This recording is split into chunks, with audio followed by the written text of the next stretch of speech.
Bonjour tout le monde, Mario Jacob. Aujourd'hui, ce que j'ai envie de partager avec vous comme vidéo, c'est un peu comment on fait pour gérer son temps, gérer son agenda, son horaire, son calendrier. Et ça me vient ça il y a souvent, peut-être vous-même ou peut-être les gens que vous connaissez, les gens qui vous entourent, quand on veut intégrer quelque chose de nouveau dans l'horaire, quand on a envie de faire une nouvelle activité, peut-être prendre un cours, être plus social, voir les gens qui nous entourent de façon plus régulière, ben la première réaction qu'on a très souvent, c'est de dire j'aimerais bien intégrer quelque chose de nouveau, mais je n'ai pas le temps. J'ai pas le temps parce que je suis trop occupé. Alors, le petit exercice que j'ai envie de faire avec vous aujourd'hui, c'est justement pour voir si vous êtes vraiment trop occupé ou si vous pourriez mieux gérer votre horaire et vous permettre de faire des choses supplémentaires dans votre horaire ou de changer le niveau de priorité pour certaines de vos activités. J'espère de toute façon que si vous voulez intégrer quelque chose de nouveau, ce sera un nouveau projet, une nouvelle opportunité, peut-être des cours, peut-être du temps de qualité avec les gens qui vous entourent, beaucoup plus que d'intégrer plus d'heures à regarder la télé. Hein? N'est-ce pas? Alors, la télé, ça ne devrait pas être une grosse priorité. Ça peut faire partie du divertissement, mais ça ne devrait pas être une grosse priorité. Alors, dans la semaine, on a 168 heures. Sur une période de 7 jours, dans une semaine typique, on a 168 heures de disponibles. Alors, prenez-vous un papier, un crayon ou inscrivez-le sur votre cellulaire, sur votre tablette si vous êtes plus numérique que moi et comptez tout simplement les heures que vous mettez à vos différentes activités. Et puis, on va voir ensemble si vous avez du temps pour faire quelque chose de nouveau, quelque chose qui pourrait peut-être être bénéfique à long terme, à moyen terme. Hein? Ça vaut peut-être la peine de bouger certaines choses dans l'horaire. Donc, moi, je partage mon horaire avec vous et puis c'est à vous de faire votre liste et de voir comment vous pouvez optimiser votre horaire. Sur mes 168 heures durant la semaine, pour moi, dormir est important pour être bien en forme, pour être de bonne humeur, pour être bien reposé. Ça me prend 8 heures par nuit. Donc, sur mon 168 heures, je vais passer 56 heures par semaine à dormir. Alors, inscrivez combien d'heures de sommeil vous avez besoin pour être optimum dans votre horaire, votre temps de tous les jours. Ensuite, j'ai un emploi à temps partiel qui me prend 25 heures par semaine. Alors, inscrivez les heures que vous avez pour votre travail. J'ai aussi une entreprise. Je suis conseiller indépendant avec Arbonne International. Et ma business Arbonne, mon entreprise Arbonne me demande 10 heures par semaine. Donc, le 25 heures pour le travail, 10 heures pour mon entreprise. Alors, j'ai 35 heures pour le travail. Ensuite, j'habite loin de mon travail et de mes activités. Je suis pas au centre-ville du tout, mais la plupart de mes activités sont au centre-ville. Alors, il faut compter le transport. Moi, dans mon horaire, je mets 18 heures de transport par semaine. C'est énorme. La plupart des gens ne mettent pas 18 heures de transport par semaine, mais moi, il faut que je mette ça. Alors, peut-être qu'il y aura des semaines où ça sera plus bas, mais je préfère mettre un 18 heures qui me permet de bloquer ce temps-là dans mon horaire. Et si je prends moins de temps parce que la circulation est meilleure, ben tant mieux, ça me fera des heures de plus de disponibles. Ensuite, la préparation des repas et manger.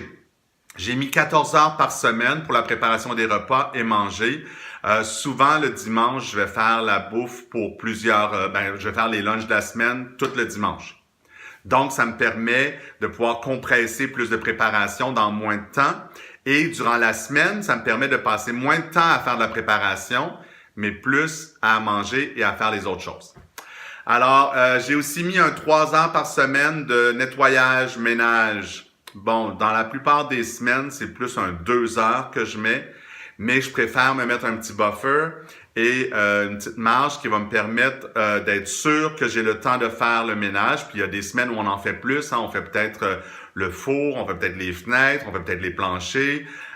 Donc, je me mets 3 heures de ménage par semaine. Alors, combien d'heures vous mettez pour faire le ménage?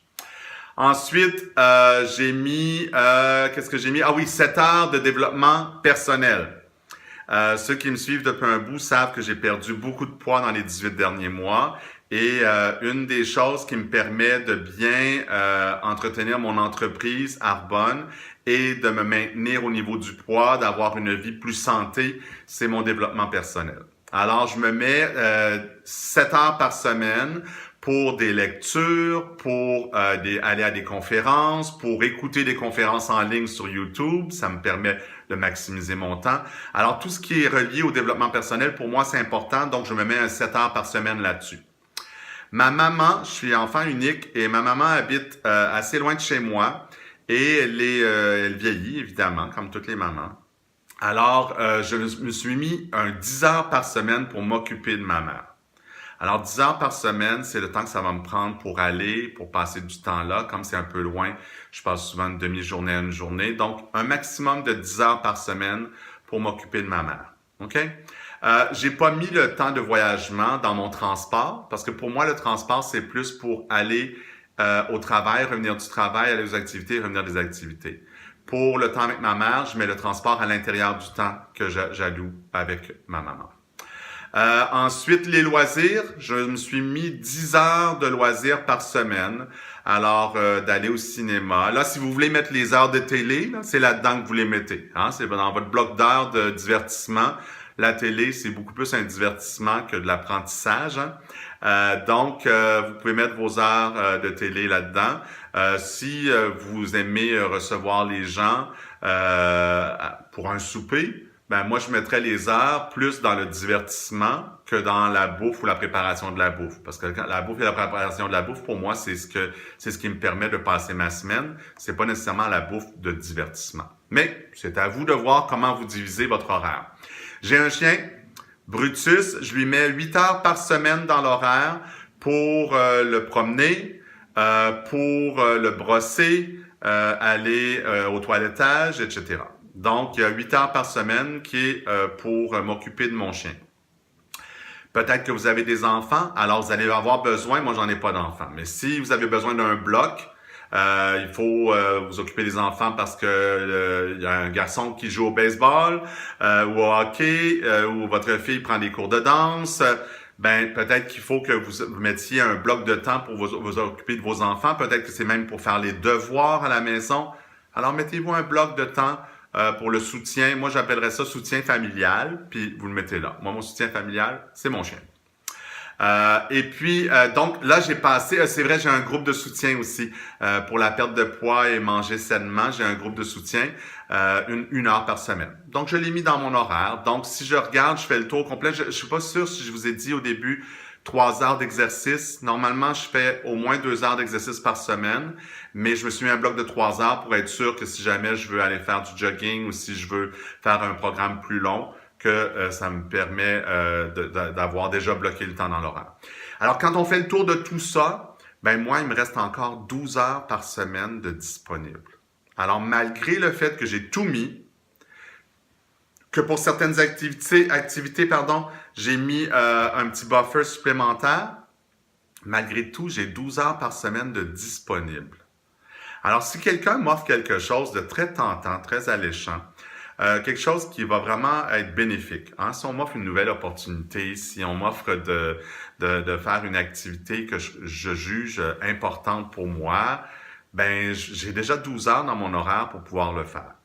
Si vous, votre calcul, il est tout près de 168 ou même que vous dépassez le 168, je ne sais pas comment vous faites parce que si vous avez mis les heures que vous mettez vraiment dans votre semaine, vous n'avez pas plus que 168 heures, alors il y a des choses là-dedans que c'est pas vrai que vous faites. Mais admettons que votre calcul dépasse ou atteint le 168. Bien là, ce que vous pouvez faire, c'est que vous pouvez voir si vous avez peut-être mis des buffers qui sont trop gros pour certaines activités. Est-ce que vous avez mis des activités en double? Parce que ça peut arriver, comme je vous disais tout à l'heure, si j'ai mis du temps de transport dans le transport pour aller au travail et que j'ai recalculé ce temps de transport-là dans une activité externe, par exemple, aller chez ma mère, ben peut-être que vous l'avez calculé en double cette heure-là. Donc, ça vaut la peine de faire le ménage un peu. Ensuite, c'est une question de priorité. Quand on a un niveau de priorité élevé sur une activité, on s'arrange habituellement pour la faire, hein, quand c'est plus important. Même quand on n'a pas de temps, même quand on pense que le temps manque, si quelque chose est prioritaire pour vous, vous allez le bouger dans la liste. Hein? Il va monter dans votre liste et comme il va être plus haut dans la liste, il va être priorisé et donc ce sera quelque chose de moins important qui va peut-être vous demander moins de temps ou qui sera éliminé. Parce que ça, c'est une autre chose aussi. Vous pouvez sacrifier une activité de façon temporaire ou permanente pour faire de la place à quelque chose qui va valoir encore plus la peine. Donc, faites le tour de votre liste. Mettez-vous des numéros de priorité. Les 1, vous n'avez pas le choix de les mettre. Mais les 2, ça serait peut-être des choses que vous pouvez retravailler. Vous pouvez les faire descendre dans la liste, réduire le nombre d'heures que vous allouez pour cette activité-là ou les sacrifier pendant une période X pour vous permettre de prendre un cours, d'avoir une activité, de faire quelque chose de plus. Par exemple, l'horaire de l'été n'est pas le même que l'horaire de l'hiver. Donc, peut-être que l'été, il y a des activités d'hiver que vous allez laisser tomber l'été pour être capable d'en ajouter des activités d'été. Alors, c'est à vous de voir. Je vous dirais, si ça a bien fonctionné jusqu'à maintenant, tant mieux. Si vous n'y arrivez pas encore, ben prenez un calendrier, prenez une semaine de calendrier, prenez sur un papier une feuille là, et puis faites des colonnes et puis mettez sur votre horaire de la semaine les choses qui sont inévitables. Alors, les heures de sommeil, les heures de travail, les heures de transport. Inscrivez les choses que vous n'avez pas le choix de mettre dans votre horaire en premier. Et inscrivez-les aux bons endroits déjà. Ensuite, ajoutez les choses qui sont importantes pour vous, même si elles ne sont pas essentielles, elles sont importantes pour vous, et mettez-les aux bons endroits.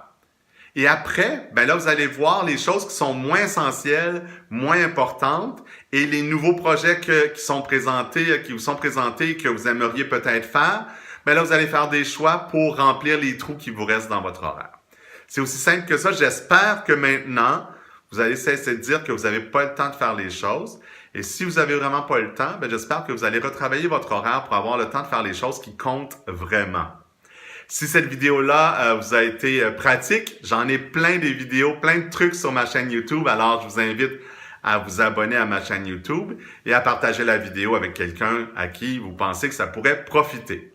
Alors, quoi que vous fassiez, je vous dis, faites en sorte que ça compte. Bonne journée tout le monde. Bye bye.